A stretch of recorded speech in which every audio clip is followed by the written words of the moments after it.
So, you want to get to know my reading tastes.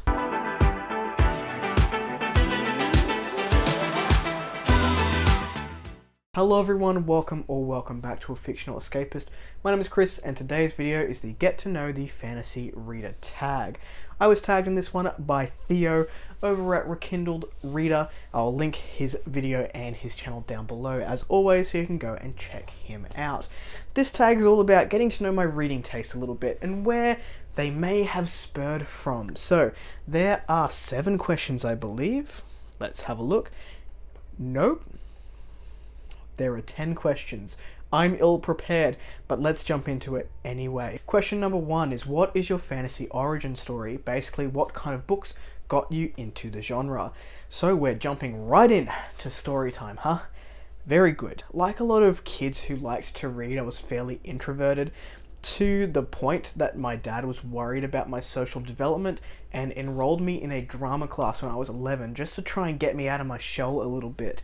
But I really enjoyed the library. I enjoyed the vibes. I liked the quiet. I liked that kids who just wanted to be left alone to a book in their imagination were allowed to do that, and it was a place of sanctuary. My dad was a teacher when I was in primary school, so a lot of the time after school he would stay back and work, and rather than put us in things like after school care, we were allowed to my sister and I were allowed to basically have the run of the school. So I would usually go into the library until the cleaners came and locked us out, or I chased lizards. Sorry to all of the past lizards that were traumatized because of me. I really liked going on adventures from the comfort of a musty beanbag with questionable hygiene, you know, just like a lot of other kids. In terms of fantasy, I remember always being a reader from a very young age, and even a writer. When I would play games, I would do them by myself, and I would pretend I was in English class writing stories that I would then have to present to the class. I was that kind of nerd. But what actually got me into fantasy was probably Emily Rodder. So there was a series called the Rowan of Rin series. It was a quartet. I remember very vividly reading Rowan of Rin when I was in primary school, and also Del Toro Quest, which I'm really trying to get a copy of the first omnibus of Del Toro Quest again, because I would love to read it as an adult, as a bit of a nostalgia trip for the channel, and give you my thoughts of when I was a kid versus now. I was obsessed with Animorphs. I loved animals and shifters, and I still do. That's why the world of Lunaria is like bomb, because we're getting that animal shifty feeling. But also people like Diana Wynne Jones and not the Studio Ghibli stuff. This was my favourite. It was called A Tale of Time City. I gave it up when I was a kid to the point where I've found it again as an adult. I've not read this in 20 years maybe. I'm 31 now. So it's one that again I would love to read. I remember Butter Pies around this, but it was like a time travelling fantasy, portal fantasy. That was a lot of fun.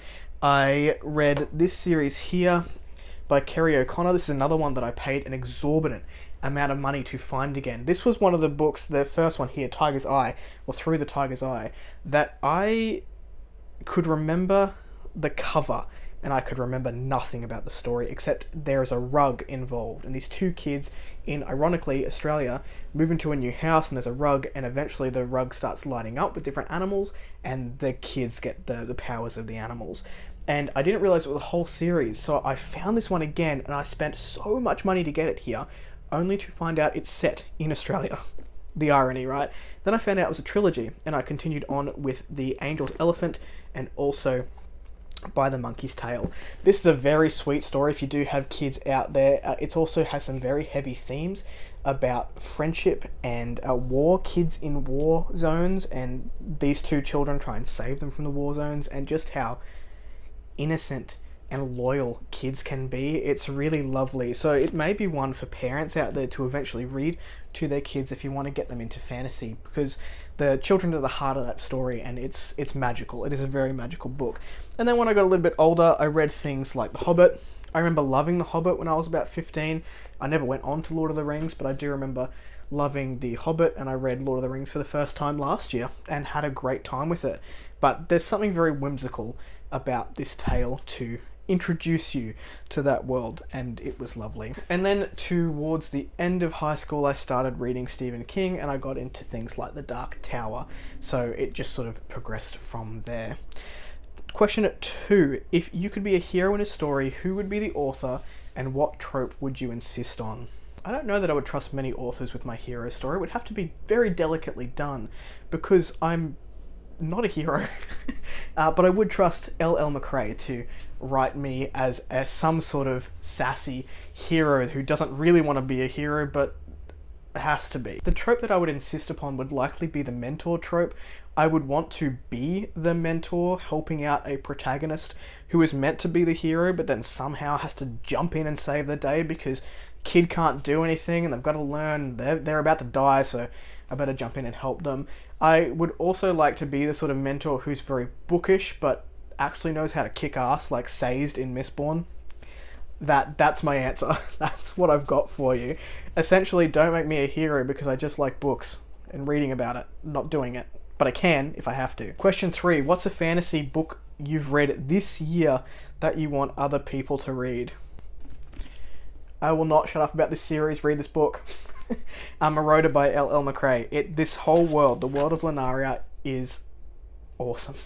And I would love more and more people to read it. I am thrilled that people over on the Wizardly Duo Discord have started to pick it up. Andrew is currently reading it. I think he's finished book 2, or it's on the cards for this month. More people need to read this series. It is so underrated. And I know there are 4 books out in a 6-book series, but book 5 is coming. Book 5 is coming. But don't wait. Just read it. Being predominantly an indie and self-published fantasy reader, there are so many gems out there that people just aren't discovering because they mainly read traditionally published stuff, and TradPub is fine, but sometimes there are some real gems out there in the indie world. Another one would be Pillars of Peace by Tom Dumrell. The entire series comes in at under 1,000 pages, and it is very low fantasy. I would say it more borders on historical fiction, but far out is good, character-driven, and the story flows and it's just delightful to read, and it does really throw some twists and turns in there that you're not expecting. So those 2 probably I think would be really, really good books that I've read this year that aren't getting a whole lot of hype. Question 4. What is your favourite fantasy subgenre and what is one you haven't read much from? I don't really dislike any fantasy subgenres except maybe fantasy romance, but that's just because I have a cold dead heart and I'm not really one for romance. I don't mind it inside of books as long as it's not the main plot point, and there have been some really lovely romances that I've read. Pillars of Peace have one that's just delightful and made me feel things, so there's that. A favourite subgenre, probably grimdark, because of the cold dead heart thing. I like grim settings, I like morally grey characters, I like heroes whether you're really not sure if you should be rooting for them or not, and I like those gritty, dark undertones where you've got to try and see some form of light in a shit situation.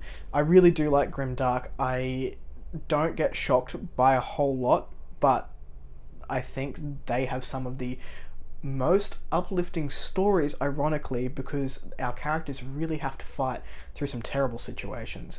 And one that I haven't read a whole lot of is probably medieval fantasy, or that fantasy that does borderline on historical fiction a fair bit, and I have found that I quite enjoy it when I have picked it up, so I would like to go back to that.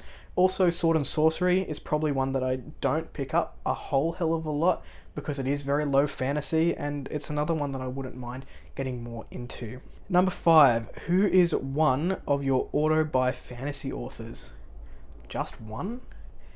I'm going to go with 2. L.L. McRae will buy anything and everything that she publishes. I trust her with fantasy. I think that she's just brilliant, but I'm also going to add a traditionally published author here as R.J. Barker, and it's one that I don't hear his name come up a whole lot. R.J. Barker wrote the Tide Child trilogy starting with the Bone Ships. Now, I've heard people not really enjoy this series because it was hard to get into the writing style, but the world building and the world that it's in is absolutely fascinating, and in my opinion, this author sticks the landing. Far out, was that a good ending? It is one of the only books that has made me cry in public for the ending, so I will trust R.J. Barker as a trad published author that I will pick up anything that they write. I haven't read the first trilogy that he wrote, but I do own the first book, and I'm really looking forward to getting to that at some point. But regardless, this series was so good to me that I'll buy anything that they put out. Question 6. How do you typically find fantasy recommendations? Well, honestly, the competitions that we have going on in the indie and self-published world, like Spiffbo 8 and the SPSFC for sci-fi, have been an excellent source of books for me. I get to find out some new indie and fantasy authors, read a whole bunch of blurbs and see if anything pertains to my particular tastes. Places like Rob J. Hayes's self-pub and indie releases of the month that he puts out at the beginning of each and every month. I will link his blog down below if you are interested. I go through that every month and see if anything jumps out at me, even if it's a series that I haven't started yet and they've got like a book 2 or 3 coming out. I can say, hey, that sounds rad, and go and grab that series. Epic Indie, which is a website that I write for, they have a Facebook page, and authors in that Facebook page get to upload their new releases into a calendar, so I check that out as well. But also everyone here in this community, I'm part of a fair few Discord servers which have recommendation channels on them, and they are excellent for new recommendations. There are people here on BookTube who do new release videos, which get some hype, and I enjoy those as well. So basically, the internet. And then we have question 7, an upcoming fantasy release you're excited about. Damn, there's a few, just because of all the authors that I've read this year. So coming out in 2023, we've got Chaos Risen by Mark Holloway. That is the continuation of the Aspect series, which I'm really looking forward to see where that heads. We've got Horns of Grief by E.J. Doble, an author that has some of the most beautiful prose that I've read in 2022. We've got Cole by L.L. McRae. I'm not sure if that's a 2023 or a 2024 projected release. I know it hasn't started being written yet, but that's the next one in the world of Lunaria. We've got whatever Mark Timoney writes next in the Eye of Eternity, whether that be a novella or a full-length novel. Just, there are so many books that I'm excited about. I'm sure, like everyone here, we have lists of books that we want to read in the coming year. Question number 8. What is one misconception about fantasy you'd like to lay to rest? Honestly, this is the same as everybody else's answer, and that is that somehow fantasy readers are lesser, or fantasy as a genre is lesser than things like literary fiction or speculative fiction, or, you know, poetry collections or the classics. It's not. If you ever sit down and you read a fantasy, you know, I feel like people who say this, they feel like fantasy is all whimsy, you know, and that is a part of it, and that's what makes it great. But I have read some real hard-hitting fantasy books that deal with concepts that people would deal with in things like literary fiction, but do it in a way that makes it more enjoyable and still has these very, very deep and important conversations, but make it fun. And even if it's not fun, and even if it's dark, it's still done in a way that is different. We're not reading a textbook. We're there for an adventure of some kind, but we are still dealing with these philosophies and thematics that are deeper than some of the things I've read in literary fiction. So that is a misconception that I think we can all say can suck it. I'll say that as a misconception that I bought for a time. So after high school, when I went into academia in university, I didn't read a whole lot of fantasy. I started reading literary fiction, I was reading romance, I was reading things that people were telling me I should be reading instead. And it was fine, and I don't mind some of those genres, bar romance, but it was also really boring. Fantasy makes things fun, it makes things entertaining, and it makes things interesting. So I came back, and I'm really glad that I did. Question 9. If someone you know doesn't read a lot of fantasy asks for a recommendation, what are the first 3 books that come to mind? Although he isn't my personal favourite author, I think it would be remiss not to mention Brandon Sanderson here. He is so approachable for someone who is new to the genre and entertaining. So I would say the Mistborn trilogy is probably a really good one for people to start with. If you are into adult fantasy, it's not so adult and so out there that you won't grasp the concepts. In fact, it is relatively easy to grasp those concepts, even though that magic system can get fairly complex. He's a big fan of the hard magic system, but very, very approachable fantasy. And I don't know that there is anyone more approachable than Brandon Sanderson when it does come to adult fantasy. So I would say that Mistborn is a really good series to start with. Sorry about that road there. In similar vein, I would say The Aspect by Mark Holloway, also a very good place to start. The first book follows a very coming of age and magic school formula, something that people who have read things like Harry Potter are going to be familiar with, because a lot of people that I've talked to, that's the only basis that they have for fantasy is that series, and they don't want to support that author anymore, but they still want something within a similar vein. So something like The Aspect would be really good, very approachable, very sort of slow build to the magic system as well.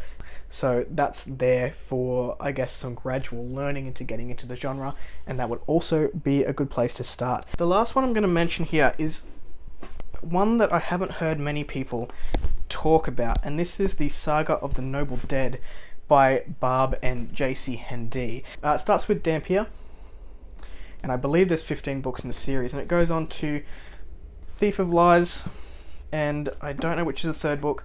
I